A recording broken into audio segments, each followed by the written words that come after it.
ranchero.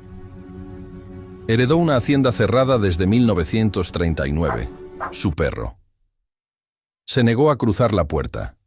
El sol de Jalisco apenas despuntaba sobre los cerros, tiñendo el cielo de un naranja tan intenso que parecía un brochazo de Dios sobre la lona del mundo.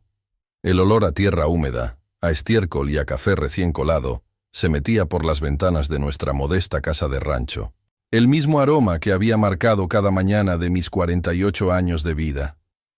Mi nombre es Salvador Martínez, y mi mundo, hasta ese día, se medía en hectáreas de maíz, en el número de cabezas de ganado que pastaban en mis potreros y en la sonrisa de mi esposa, Elena, cuando le llevaba una taza de café a la cama. A mi lado, siempre, mi perro Rayo, un pastor alemán de pelaje oscuro y ojos color miel que entendía mis silencios mejor que cualquier persona. No era una mascota, era mi sombra, el guardián de mis pasos. Aquella mañana, mientras revisaba una cerca caída en el lindero norte, Rayo se quedó quieto, las orejas erguidas y el hocico apuntando hacia el camino polvoriento. Supe que alguien venía mucho antes de que el motor de una camioneta vieja tosiera a la distancia. Los perros de rancho tienen un sexto sentido para lo inusual. Rayo no ladró, solo emitió un gruñido bajo, una vibración en el pecho que me decía que no era un vecino, sino un extraño. Minutos después, un hombre con guayabera y portafolio de cuero, sudando a pesar de lo temprano que era, se bajó de la camioneta. Se presentó como el licenciado Portillo, un notario de Guadalajara. La palabra notario en el campo casi siempre significa dos cosas: deudas o herencias.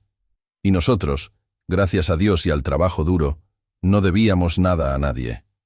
Don Salvador Martínez, ¿verdad?, preguntó secándose la frente con un pañuelo. Para servirle, respondí, quitándome el sombrero por respeto. Rayo se mantuvo a mi lado, inmóvil como una estatua, sin quitarle los ojos de encima al recién llegado. El licenciado sacó unos papeles de su portafolio. El sol rebotaba en el celofán de la carpeta, cegándome por un instante. Le traigo noticias sobre una propiedad, la hacienda El Silencio. Perteneció a su abuelo, don Ricardo Martínez. El nombre cayó como una piedra en un pozo. La hacienda El Silencio. En mi familia, era más una leyenda que un lugar real. Un sitio del que mi padre hablaba en susurros, con una mezcla de orgullo y tristeza. La tierra que habíamos perdido, o más bien, que se había cerrado a nosotros. Cerrada desde 1939, el año en que mi abuelo Ricardo desapareció sin dejar rastro. Se decía que había huido por deudas, otros que por una mujer. Los más viejos del pueblo murmuraban que se lo había llevado la tierra por una promesa no cumplida. «Mi abuelo», murmuré, sintiendo un escalofrío a pesar del calor. «¿Qué pasa con la hacienda?» «Pues, mire usted, don Salvador», dijo el licenciado, aclarando la garganta.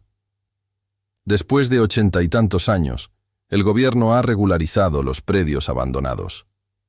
Y según los registros más antiguos, la propiedad nunca fue vendida ni embargada. Legalmente, el último dueño fue don Ricardo. Y usted, como su único nieto directo varón, es el heredero universal. Sentí que el suelo se movía bajo mis botas. Elena salió de la casa, alertada por la visita, y se quedó a mi lado, su mano encontrando la mía. Escuchó las palabras del licenciado con la misma incredulidad que yo. Heredar El Silencio. Aquella hacienda fantasma, a solo 10 kilómetros de nuestro rancho, era ahora mía. El licenciado nos explicó los trámites, los impuestos que había que pagar, los papeles que firmar. Era un enredo, pero al final del día, la conclusión era la misma. La tierra de mis ancestros volvía a la familia. Mis hijos, Mateo de 19 y Luis de 16, no cabían de la emoción. Habían crecido escuchando las mismas historias que yo, sobre el abuelo revolucionario, sobre la hacienda próspera que alguna vez fue el corazón del valle. Para ellos, era una aventura. Para Elena, era una preocupación. Salvador, ¿de dónde vamos a sacar para los impuestos? ¿Y si esa tierra tiene más deudas que valor? Hay que ser prudentes. me decía por la noche. Pero yo sentía algo más. Era un llamado, una obligación con la sangre que corría por mis venas. La tierra llama a la tierra, decía mi padre. Pasó una semana de papeleos y viajes al pueblo. Finalmente, con las llaves viejas y oxidadas en mi bolsillo, decidí que era hora de ir. Elena se quedó a cargo del rancho. Fui solo, solo con Rayo. Él siempre iba conmigo. Monté en mi vieja camioneta Ford, con Rayo sentado en el asiento del copiloto, su cabeza fuera de la ventana, disfrutando del viento que olía a milpa y a pino. El camino a El Silencio era apenas una brecha cubierta de maleza. Hacía años que nadie pasaba por allí. Las ramas de los mezquites arañaban la pintura de la camioneta. Tras una curva, apareció. La hacienda se alzaba en un pequeño valle, protegida por cerros cubiertos de un verde denso. Era más grande y majestuosa de lo que había imaginado, incluso en su abandono. El casco principal, de adobe y teja roja, parecía una fortaleza dormida. A su alrededor, los restos de los corrales, la troje, las caballerizas, y un silencio que lo envolvía todo, un silencio tan profundo que casi se podía oír. De ahí su nombre, supongo. Estacioné la camioneta bajo un pirul enorme y me bajé. Rayo saltó detrás de mí, sus sentidos en alerta máxima. Olfateaba el aire, el suelo, cada piedra. Caminamos lentamente hacia la casa principal. La puerta era una obra de arte, una plancha de mezquite macizo con herrajes de hierro forjado, ahora cubiertos de óxido y telarañas. El tiempo la había hinchado y deformado. Metí la llave más grande en la cerradura. Giró con un quejido metálico que pareció despertar a los fantasmas del lugar. Empujé con el hombro. La puerta cedió con un estruendo, levantando una nube de polvo que olía a 80 años de soledad. El interior estaba en penumbras, un gran recibidor con muebles cubiertos de sábanas blancas, ahora grises por el polvo. Un rayo de luz se colaba por una teja rota, iluminando millones de partículas de polvo danzando en el aire. «Vamos, Rayo. A ver qué nos dejó el abuelo», dije, con una emoción que me apretaba el pecho.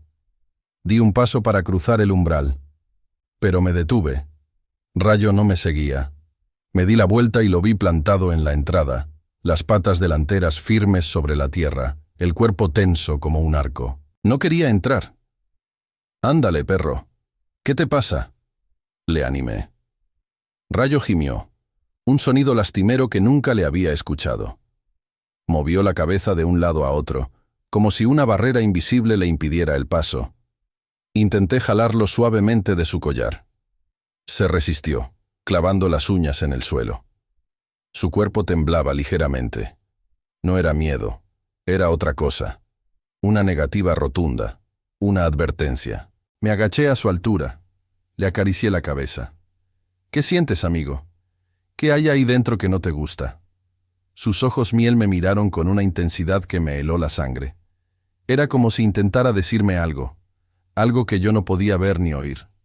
La tradición de mi gente dice que los perros ven cosas que los humanos no. Ven las almas, los ecos del pasado.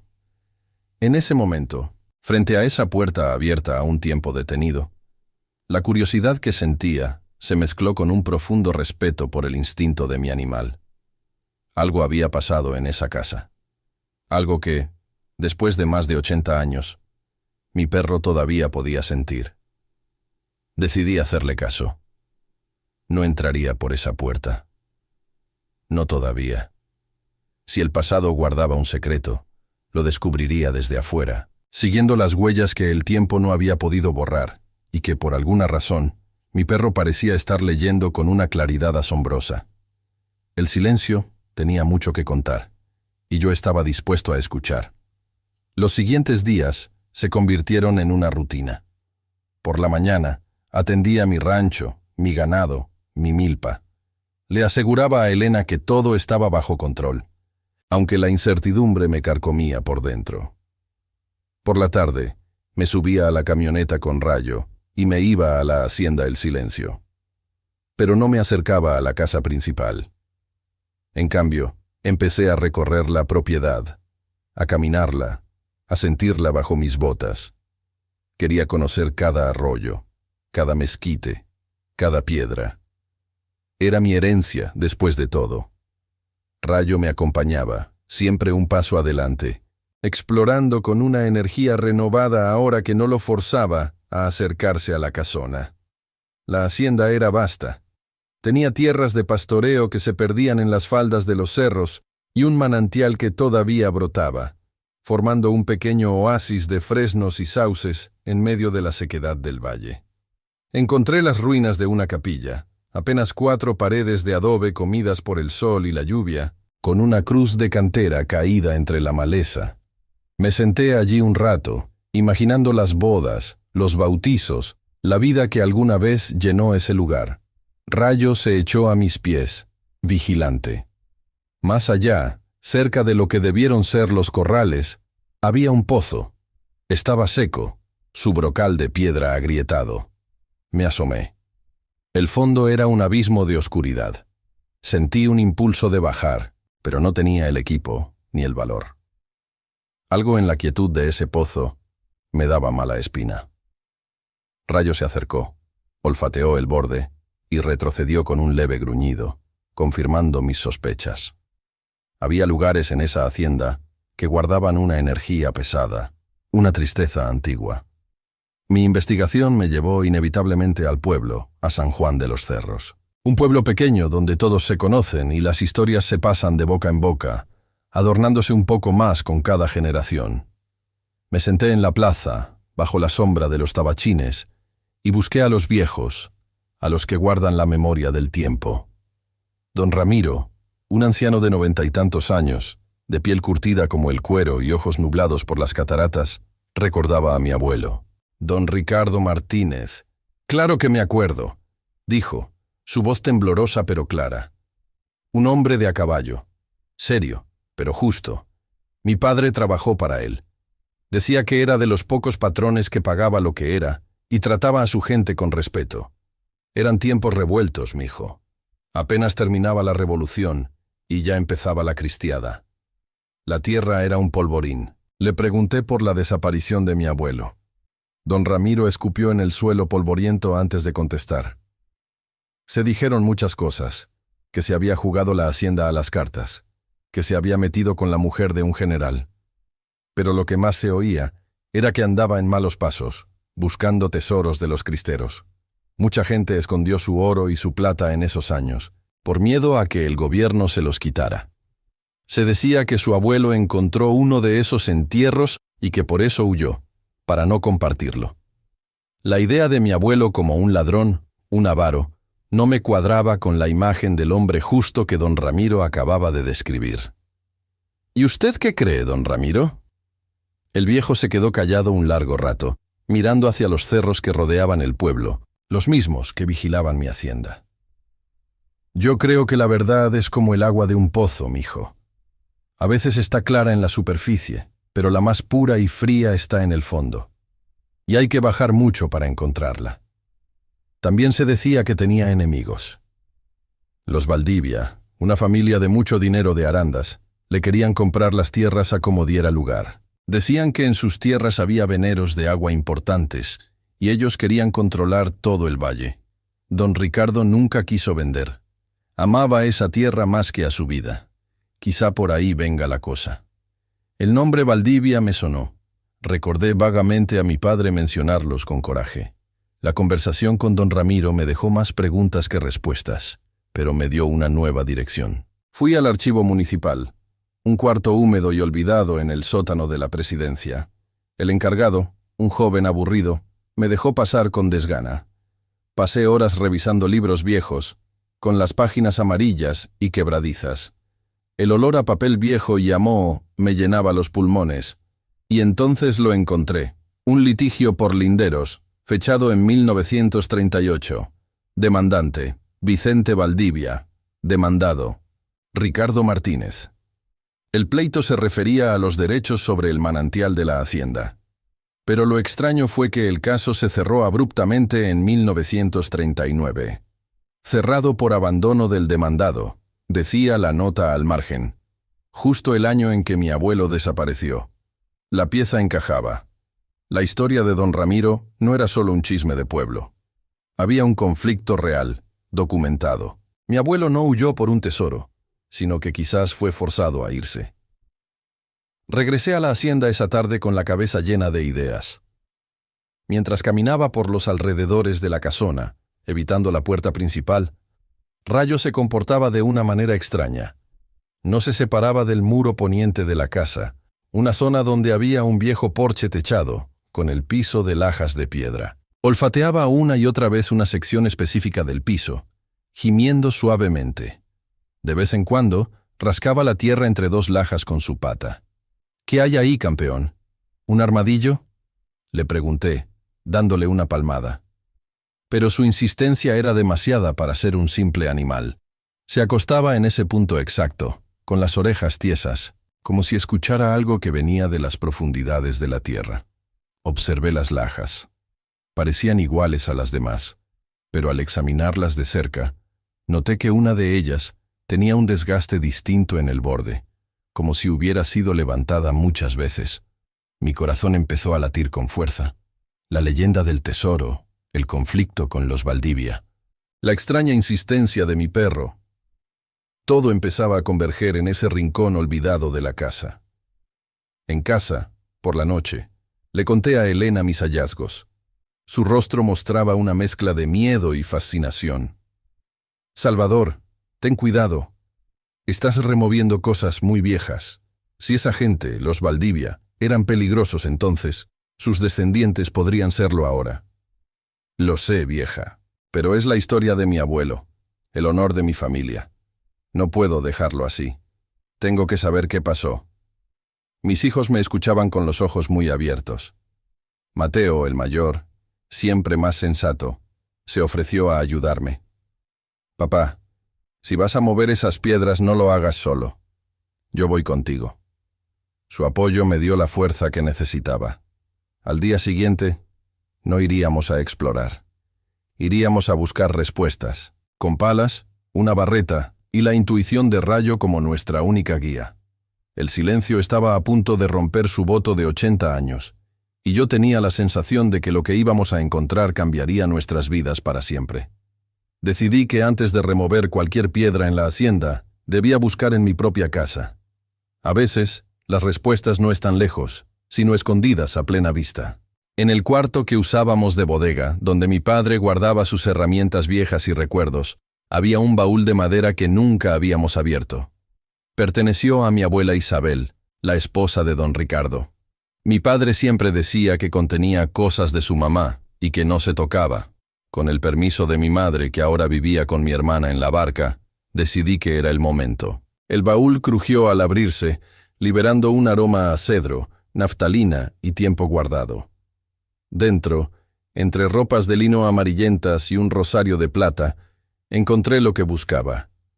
Una pequeña caja de latón. Y dentro de la caja, un fajo de cartas atadas con un listón de seda descolorido. Eran las cartas que mi abuelo Ricardo le escribió a mi abuela. Las leí una por una, con el corazón en un puño. Las primeras cartas hablaban de amor, de planes para la siembra, de la construcción de la capilla. La caligrafía de mi abuelo era firme y elegante. Describía su amor por la tierra con una pasión que yo entendía perfectamente. Era la misma sangre, el mismo sentimiento. Pero a medida que las fechas se acercaban a 1939, el tono cambiaba. Se volvía sombrío, preocupado. «Isabel de mi vida», leía en una de ellas. «La sombra de la codicia se cierne sobre nuestro valle. Ese hombre, Vicente Valdivia, no descansa. No quiere solo nuestra agua, quiere nuestra alma. Pero no se la daremos. He hecho un juramento, no solo a ti y a nuestro hijo, sino a las familias que confían en mí. Protegeré lo que es de todos, aunque me cueste la vida». Lo que es de todos. ¿Qué significaba eso? En otra carta, más alarmante, decía: «He tenido que tomar precauciones. He puesto a buen resguardo el legado. Si algo me pasara, busca la sombra del poniente, donde la casa bebe agua. La tierra misma guarda la llave. La sombra del poniente, donde la casa bebe agua. Era una adivinanza. Y luego, la última carta, escrita con prisa. La tinta corrida en algunas partes. Me voy. No es por cobardía, sino por protección. Valdivia ha traído gente armada. Quieren tomarlo todo por la fuerza. Si me quedo, habrá sangre, y será la de los inocentes. Al irme, les quito el pretexto. La hacienda quedará cerrada, pero la verdad quedará guardada. Confía en la lealtad de la tierra y en la memoria de nuestra gente. Algún día, un Martínez volverá a abrir estas puertas y hará justicia. Dile a nuestro hijo que su padre no fue un traidor.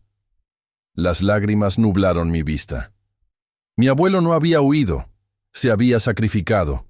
Había protegido a otros, y para hacerlo, tuvo que aceptar la mancha en su propio nombre. El honor de la familia, que yo tanto temía perdido, estaba más intacto que nunca. Pero había algo más en esa caja. Doblado cuidadosamente dentro de la última carta, había un papel delgado, casi transparente. Un dibujo. Un plano rudimentario del casco de la hacienda. Estaban marcadas las habitaciones, la sala, la cocina, las recámaras, y en una pequeña habitación, etiquetada como bodega, junto al porche del poniente, había una pequeña cruz dibujada en el suelo. La sombra del poniente. La bodega. La insistencia de Rayo. Todo encajó en mi mente con la fuerza de un rayo. Justo cuando mi revelación parecía completa, la vida me trajo la complicación que Elena tanto temía. Una camioneta de lujo, de esas que no se ven en el pueblo, se detuvo frente a mi rancho. De ella bajó un hombre de unos 50 años, vestido con ropa de marca, botas de piel de avestruz y un reloj de oro que brillaba bajo el sol. Salvador Martínez, dijo, sin preguntar. Su voz era suave, pero con un filo de arrogancia. Mi nombre es Aníbal Valdivia, nieto de Vicente Valdivia. El apellido me cayó como un balde de agua fría. He oído que usted heredó la vieja hacienda de su abuelo. Continuó sin esperar mi respuesta. Una propiedad en ruinas, llena de problemas. Mi familia siempre tuvo interés en esas tierras. Verá, tenemos un reclamo histórico. Le ofrezco comprársela. Un precio justo, para quitarle el problema de encima. Piénselo como un acto de buena voluntad. Su sonrisa era falsa. Sus ojos eran fríos como los de una serpiente. La hacienda no está en venta, respondí, mi voz más firme de lo que me sentía. Es una lástima, dijo, su sonrisa desapareciendo. Sería una pena que tuviera que gastar lo poco que tiene en abogados para defender una propiedad que, históricamente, nos pertenece. Hay documentos, viejos acuerdos. A veces, el pasado es mejor dejarlo enterrado, ¿no cree? La amenaza era clara. No estaban interesados en la tierra. Estaban asustados de lo que yo pudiera encontrar en ella. La visita de Valdivia fue el empujón que necesitaba. Ya no era solo por mi abuelo, ahora era por mi familia, por mi futuro. Esa tarde, el cielo se nubló. Nubes negras y pesadas llegaron desde la sierra, prometiendo una de esas tormentas de verano que azotan con furia. Era el escenario perfecto. Mateo y yo cargamos las herramientas en la camioneta. Rayo, sintiendo la tensión en el aire, no se nos separó ni un segundo. Llegamos a El Silencio justo cuando las primeras gotas de lluvia, gordas y frías, comenzaron a caer. El viento soplaba con fuerza, haciendo que las viejas tejas de la casona silbaran un lamento fúnebre. Fuimos directamente al porche del poniente, al lugar exacto que Rayo había señalado. La lluvia arreciaba. Los truenos retumbaban en el valle, cada uno como un cañonazo. La atmósfera era eléctrica, cargada de una expectación casi insoportable. Mientras Mateo y yo preparábamos la barreta, ocurrió algo inesperado. Un relámpago iluminó el cielo, seguido de un trueno ensordecedor que hizo vibrar el suelo. En ese instante de caos, Rayo, que hasta entonces había permanecido inquieto pero afuera de la casa, hizo algo que me dejó helado. Vio una ventana rota en la pared del porche, una abertura a la altura de su cabeza. Sin dudarlo, Tomó impulso y saltó a través de ella, desapareciendo en la oscuridad de la casona. Inmediatamente, escuchamos sus ladridos desde el interior. No eran ladridos de miedo, sino de urgencia, de llamado. Eran frenéticos, insistentes. «¡Papá! ¡Rayo está adentro!», gritó Mateo sobre el rugido de la tormenta. El perro, que se había negado rotundamente a cruzar el umbral principal, que sentía una barrera invisible en esa puerta, había encontrado su propio camino para entrar. Y ahora nos estaba llamando desde las entrañas de la casa. El miedo y la adrenalina se mezclaron en mis venas. «Vamos a entrar», dije, agarrando la barreta con fuerza. Rayo nos está mostrando el camino. Ya no importaba la puerta principal. El corazón de la hacienda nos llamaba desde adentro, y el guardián de sus secretos, mi leal perro, nos estaba esperando. La tormenta no era un mal presagio. Era la fanfarria que anunciaba que el silencio de 80 años estaba a punto de ser roto para siempre. Seguí el sonido de los ladridos de Rayo. La ventana por la que había saltado estaba demasiado alta para nosotros, así que corrimos hacia la puerta trasera de la cocina. Estaba trabada por el óxido y el tiempo. Con un par de embestidas coordinadas, Mateo y yo logramos reventar el marco podrido. Entramos en la penumbra de la casona justo cuando otro relámpago iluminaba el interior, revelando un mundo congelado en 1939. Utensilios de cocina de peltre colgando de las paredes, una mesa de madera maciza cubierta por una capa de polvo tan gruesa que parecía nieve sucia. El aire era pesado, denso, con olor a encierro y a ratones muertos. Los ladridos de Rayo nos guiaron a través de un pasillo oscuro hasta una pequeña puerta. La bodega. Coincidía exactamente con el plano que había dibujado mi abuelo. Al abrirla, el olor a humedad y a tierra se intensificó. La habitación estaba casi vacía, salvo por unos viejos costales de yute deshechos en el suelo y unas telarañas que parecían sudarios. Rayo estaba en el centro de la habitación, ladrando y rascando frenéticamente el piso de tierra apisonada, justo en el lugar que el mapa marcaba con una cruz. «Aquí es, papá, aquí es», dijo Mateo, su voz llena de una emoción contenida. La tormenta afuera rugía con toda su fuerza. La lluvia golpeaba el techo de teja con un sonido atronador. Encendimos las linternas que llevábamos. Sus haces de luz cortaban la oscuridad, haciendo bailar las sombras en las paredes de adobe. Empezamos a cavar con las palas. La tierra estaba compacta, pero no tanto como debería. Se notaba que había sido removida hacía mucho, mucho tiempo. Después de unos minutos de trabajo febril, mi pala golpeó algo sólido. Un sonido hueco, a madera. «¡Aquí está!», grité. Limpiamos la tierra con las manos. Era el borde de una trampilla de madera. No había manija, ni bisagras visibles. Busqué alrededor y encontré lo que mi abuelo había querido decir con «la tierra misma guarda la llave». Una piedra suelta en el muro, a ras de suelo. Al quitarla, revelaba un pequeño hueco donde había una palanca de hierro. Tiré de ella con todas mis fuerzas. Con un chirrido de metal oxidado, una sección del suelo se hundió ligeramente, revelando el contorno de una puerta en el piso. Con la barreta, la levantamos. Un soplo de aire frío y viciado salió de la oscuridad, un aliento del pasado. La linterna de Mateo iluminó unas escaleras de piedra que descendían a un pequeño sótano, una bodega subterránea. Rayo dejó de ladrar. Se asomó, gimió suavemente, y luego me miró, como diciendo, «Ahora te toca a ti». Bajé primero, con el corazón latiendo a 1000 por hora. El sótano era pequeño, no más grande que un armario. Las paredes estaban revestidas de piedra para evitar la humedad. Y en el centro, sobre un par de vigas de madera para aislarlo del suelo, había un cofre, un arcón de madera de mezquite, reforzado con correas de hierro, del tamaño de un baúl de viaje. No era grande y ostentoso como en las películas de piratas, sino robusto, práctico, hecho para proteger algo valioso. Estaba cerrado con un candado enorme y oxidado, pero la llave estaba puesta. Mi abuelo quería que fuera encontrado, pero solo por quien supiera dónde buscar. Giré la llave. El mecanismo, protegido por la grasa durante décadas, se dio con un chasquido satisfactorio. Levanté la pesada tapa. Mateo contuvo la respiración a mi lado. Rayo bajó las escaleras y se sentó junto a mí, su deber cumplido. Dentro no había un tesoro de monedas de oro. Había algo mucho más valioso. En la parte superior, envueltas en tela encerada, había varias armas, 2 rifles Mauser de la época de la Revolución y un par de pistolas Colt, todo perfectamente aceitado y conservado.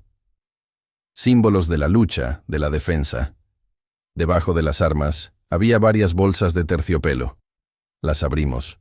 Contenían joyas, anillos, collares de perlas, aretes de filigrana de plata. No era una fortuna inmensa, sino reliquias familiares, de un valor más sentimental que monetario. Eran los ahorros, los recuerdos de varias familias.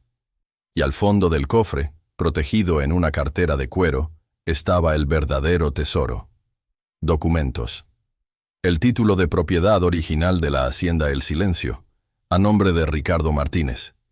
Y junto a él, otro documento que me dejó sin aliento. Era un acta de fideicomiso comunal, firmada en 1937. En ella, una docena de familias del valle, pequeños propietarios y ejidatarios, ponían sus tierras bajo la custodia de mi abuelo. Lo nombraban su representante para defenderse legalmente del acoso de Vicente Valdivia, que intentaba despojarlos con artimañas legales, alegando derechos de agua ancestrales. Mi abuelo no estaba protegiendo solo su hacienda, estaba protegiendo a toda la comunidad. La última pieza era una carta, la letra de mi abuelo, dirigida a quien encuentre este legado. Si lees esto, comenzaba, significa que la justicia ha tardado, pero no ha olvidado. Vicente Valdivia no es un empresario, es un ladrón con buenos abogados. Quiso robarnos el agua, el futuro de nuestros hijos. Unimos nuestras tierras bajo mi nombre para tener más fuerza legal, para luchar como uno solo. Las joyas son el fondo de defensa que reunimos entre todos para pagar abogados en Guadalajara.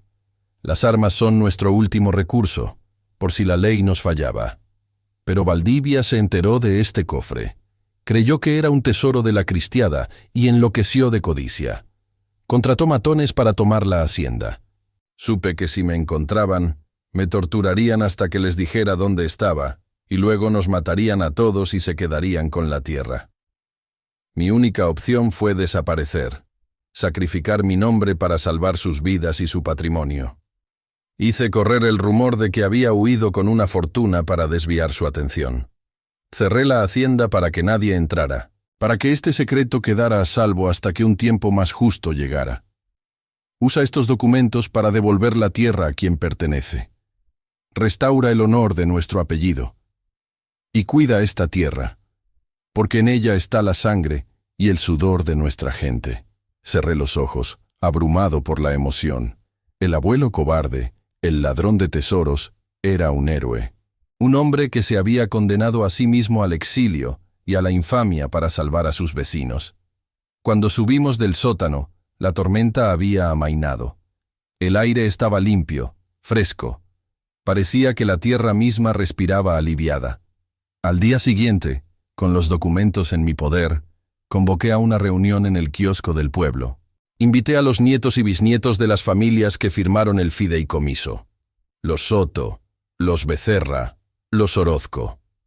También me aseguré de que Aníbal Valdivia fuera invitado. Llegó con su aire de superioridad, esperando, sin duda, que yo aceptara su ridícula oferta. Frente a todo el pueblo, con don Ramiro sentado en primera fila como testigo de la historia, conté la verdad. Leí la carta de mi abuelo en voz alta. Mostré el acta de fideicomiso. El murmullo de la gente se convirtió en un grito de asombro y de indignación. Aníbal Valdivia se puso pálido.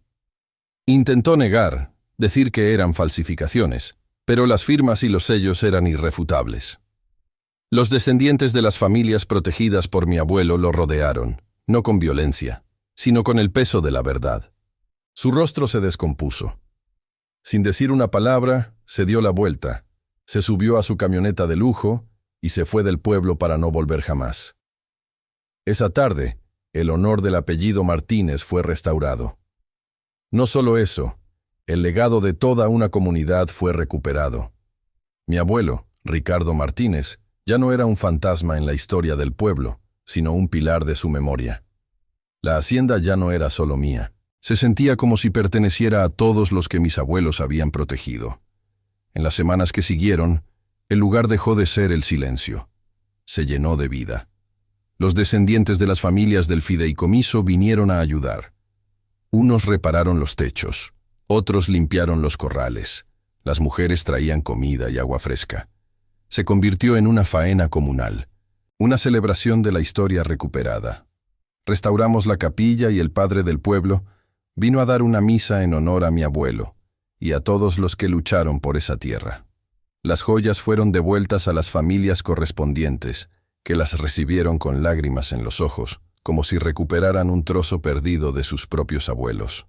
Las armas, por acuerdo de todos, fueron donadas al pequeño museo de historia del municipio, como testimonio de una época de lucha y resistencia. La casona principal, una vez que la verdad salió a la luz, pareció cambiar su energía. El aire ya no se sentía pesado.